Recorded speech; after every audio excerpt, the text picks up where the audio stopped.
All right, so if you think prompts are just questions, yeah, not really. Prompt engineering is actually the key to getting powerful results from Grok AI. In this video, I'll show you advanced techniques you can use right now. First, quick idea, the output you get depends on how you ask. Better structure equals better results. Start with this, role-based prompting.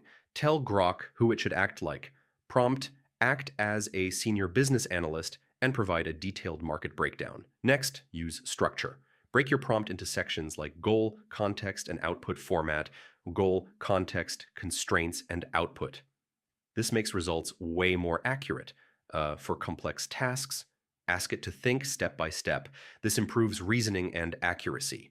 Don't do everything in one prompt. Break tasks into multiple steps, like research, then analysis, then output. Control the output.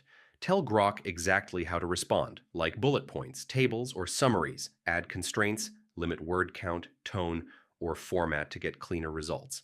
Here's the pro move, iterate. Don't restart. Keep refining the output step by step. Use prompts that pull real-time insights, especially for trends, news, or analysis.